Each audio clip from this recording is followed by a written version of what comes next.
All right, let's get it. As one Crookshank, one and only Move Swiftly speaker, checking in for a daily Move Swiftly thought, giving you a perspective on teamwork that you will not get anywhere else. All right, let me get some things off my chest real quick. I know it's Make Your Move Monday, and we're going to get to the Make Your Move kickoff question, but I got to react to my Commanders getting that ass kicked.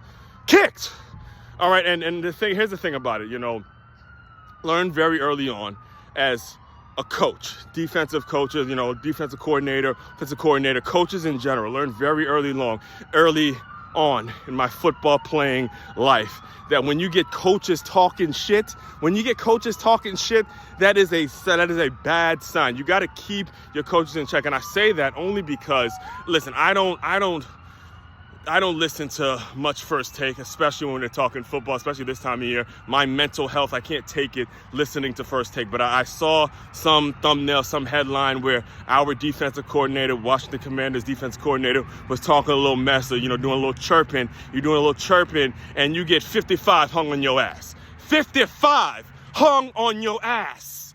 Okay, 55 pieces. In fact, one of the things that fired me up right before I took my run this morning, I saw the headline: 55 points, most points ever scored in an NFC championship. And I don't know what you said. Again, I don't know what you said. I don't watch too much mainstream media these days, but the bottom line is you shouldn't have even been in the headlines to get a 55 piece hung on your ass.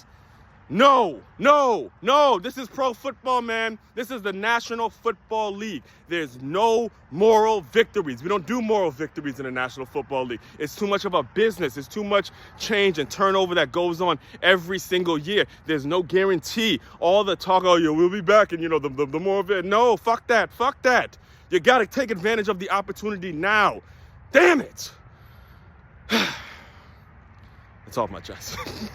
Let's move on now. To all you Philly fans, then first and foremost, but same time, congrats, because I have to give you your props. Do respect the hell out of Saquon. Love his game. It reminds me so much of Clinton Portis. Not only is it like, what did I tell you guys yesterday?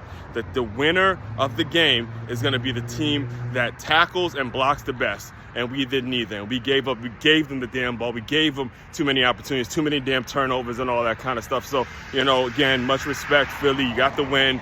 Best of luck to you guys in the next round. And that actually, saying all that leads me into what today's Make Your Move kickoff question actually is, because it's worth now. Hey, it's been part of the conversation for years now, but now it is official debate, official Jordan, LeBron type debate. And the question actually is Andy Reid now? Do we have to call Andy Reid the GOAT? Now, my answer for this personally, I'm still riding with Bill Belichick.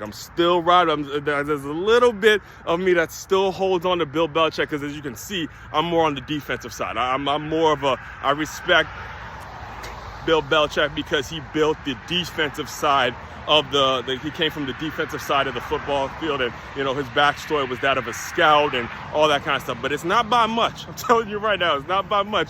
I cannot help but respect, and this is what we're gonna be diving into all week, because this is the second time now in which we're gonna see an Eagles versus Chiefs Super Bowl. And you got to understand, Andy Reid built his legacy, built so much of the culture that you see with the Philadelphia Eagles, the positive culture, the fan base, all that kind of stuff. Everything that the Eagles fans have been enjoying for years. I mean, years of dominating the NFC East, dominating the fucking NFC. I cannot take it. Damn it.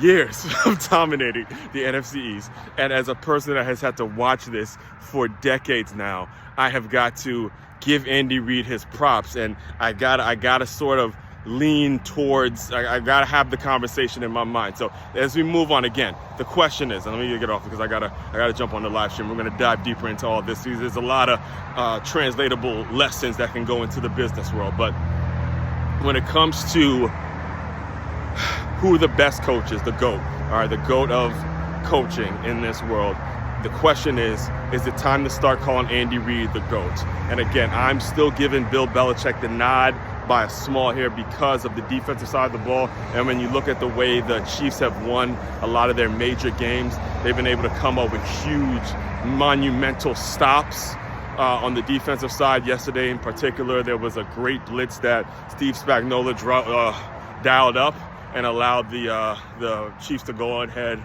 and with the victory. All right, so all that being said, tap in with me on the live stream. We'll be jumping on in about an hour or so. We'll be diving deeper into this, showing you guys a little bit about what the keys to victory were, replaying what I said yesterday in terms of the game being won more so from the standpoint of the folks who know how to block and tackle, who blocked and tackled better that day, as opposed to what you're going to get in the mainstream media where you're going to get a damn soap opera between two quarterbacks, which is, again, I advise you guys not to watch that stuff if you want to know anything about the real game of football. So main website to check out to dive deeper into all my work, it's makeyourmove.com. That's MakeYamove.com. One-stop shop for your teamwork and your self-development needs as one Crookshank, your one and only Move Swiftly speaker. Checking out. If you guys continue to move swiftly, we will talk more soon.